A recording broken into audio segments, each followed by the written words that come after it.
Well, thanks for searching and finding part 4 of this series. In part 4, I will begin with the parable about the rich man and Lazarus. This story, found in Luke chapter 16, is a single piece of biblical evidence for why most people still believe that heaven is a place of reward and hell is a place of punishment. But don't be so sure. Notice I said parable of the rich man and Lazarus. This description is important, so I am going to spend a bit of time explaining what a parable is. Here is a dictionary definition. A short narrative illustrating a lesson, usually religious or moral, by comparison or analogy. What is significant about parables is that virtually every time Jesus had something to say, he would use a parable to illustrate what he meant. In some cases, he would start straight away with the parable, and his audience would wonder what he was talking about. Even when they got home and had time to think about what he had said, they still couldn't figure out what he meant. This is why in Matthew chapter 13, Jesus said this: "You will be ever hearing, but never understanding. You will be ever seeing, but never perceiving." This verse is so important in understanding how Jesus taught and spoke that I'm going to read the whole context, starting at verse 10.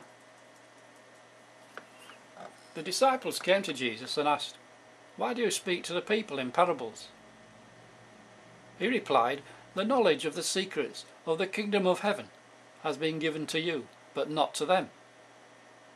Whoever has will be given more, and he will have an abundance.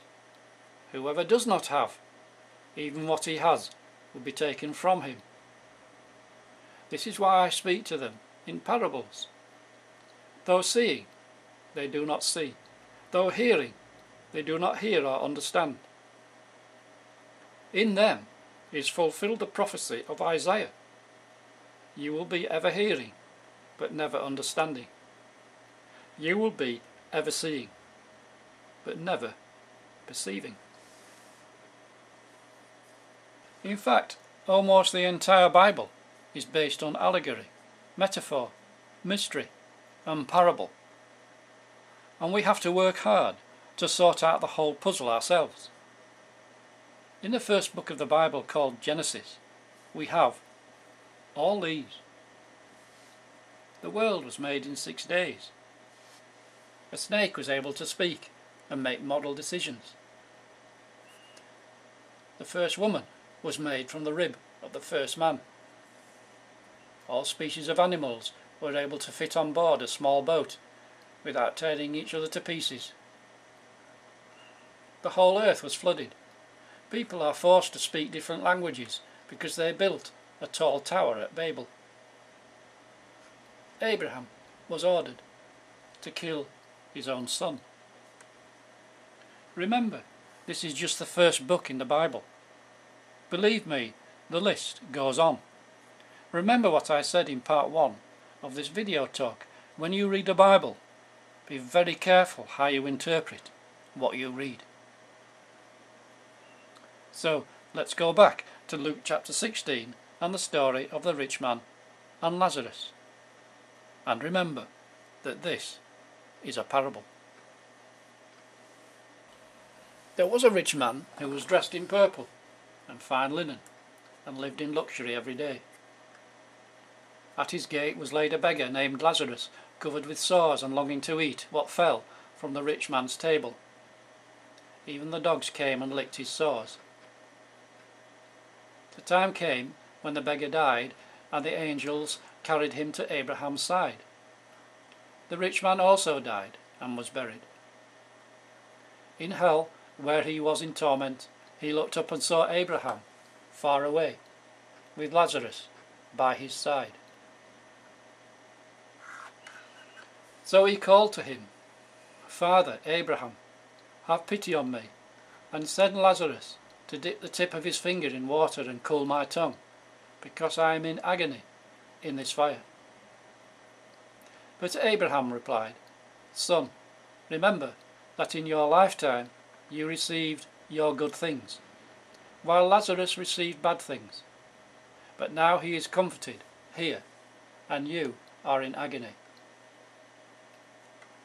And besides all this, between us and you, a great chasm has been fixed, so that those who want to go from here to you cannot, nor can anyone cross over from there to us. He answered, Then I beg you, Father, send Lazarus to my father's house, for I have 5 brothers. Let him warn them, so that they will not also come to this place of torment. Abraham replied, They have Moses and the prophets. Let them listen to them. No, Father Abraham, he said, but if someone from the dead goes to them, they will repent. He said to him, If they do not listen to Moses and the prophets, they will not be convinced, even if someone rises from the dead. So what are the chances that this was a parable? Here is a complete list of everything in the story, and you will begin to see how far removed from reality it really is. A tramp called Lazarus is carried away by angels when he dies. How likely is that? Abraham is still alive when he died 2,000 years before the story. How likely is that? The rich man supposedly in hell, being able to talk to Abraham and Lazarus, supposedly in heaven. No comment. The rich man supposedly tormented by fire. Why be tormented? Just throw yourself into the fire and end it all. There is a great chasm between the two places, and yet they still seem to communicate. The rich man asks that Lazarus should be sent back from the dead to warn his family about hell. The conclusion or reason for the story has nothing to do with Abraham, Lazarus, or the wealthy man as actual real people, and nothing to do with the existence or non-existence of heaven or hell. It's about Jesus being raised from the dead, and even then, people not believing what he says. Read the last sentence again. This is the last sentence. Abraham said to Lazarus, If they do not listen to Moses and the prophets, they will not be convinced, even if someone rises from the dead. The chances that this is a parable are very high. Even higher when you discover who his audience was, or at least part of the audience. Look at verse 14 from the same chapter. Verse 14. The Pharisees, who love money, heard all this and ridiculed Jesus. Now do a bit of research for yourself and Google the word Pharisees or the bosom of Abraham. You will discover, if you look hard enough, that one of the Pharisees' favourite inventions was that when good people died, they went to be with Abraham, whilst they waited for the day of resurrection. I say invention because you won't find this idea anywhere in the Bible. You will find it in a book called the Talmud, a collection of Jewish laws and history written a few hundred years after the 1st century, and in 2 other books called the Maccabees and the Apocalypse of Zephaniah. But you won't find it in the Bible. Here is the relevant section from Maccabees. I'm not going to read it all, as it's rather long, but the relevant section is here. But if he was looking to the splendid reward that is laid up for those who fall asleep in godliness, it was a holy and pious thought.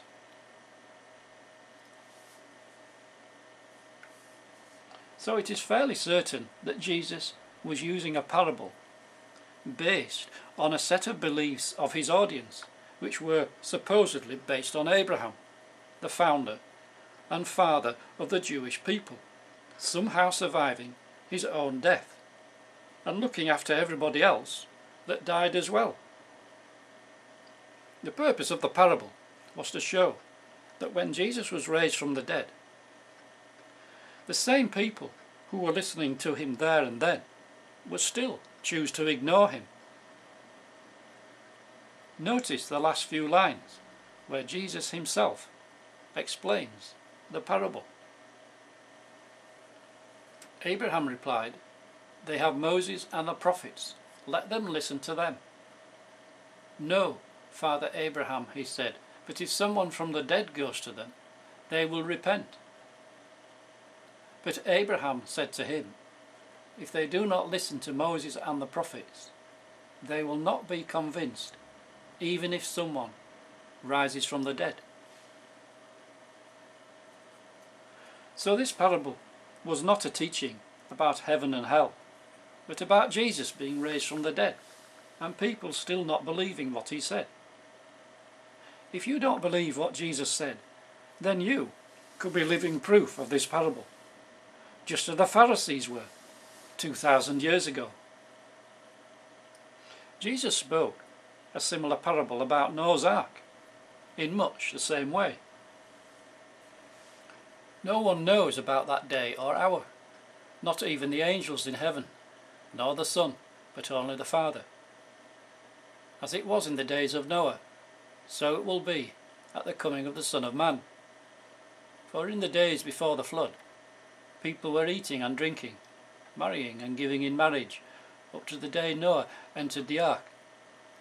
And they knew nothing about what would happen until the flood came and took them all away. That is how it will be at the coming of the Son of Man. Of course, there are many people who still believe that there was a literal boat, literally full of all types of animals and birds and even fish. Do you see any mention of animals in Jesus' account here? Well, they are welcome to believe this, but try explaining two impossibilities. Firstly, how can two of every creature on earth be crammed onto a small boat? And secondly, how could all the creatures on earth all suddenly come together into one place without tearing each other apart? Yet again, we have the Bible speaking in metaphor, allegory, parable and mystery. The story of Noah was about something else and something more than millions of animals crammed into a tiny boat. When Jesus retold the story and substituted people for animals and turned it into a prophecy about people being saved or not being saved from the metaphorical flood at the end of the world, he was kindly informing anyone that would listen that this was the meaning of the parable. In part 5, I will examine the remainder of the teachings of Jesus, where he refers to heaven, hell, or the end of the world, using different expressions such as the dead, the soul, eternal damnation, everlasting punishment, everlasting fire, and so on. In particular, I will examine whether Satan or the devil is related in any way to what we are studying in this series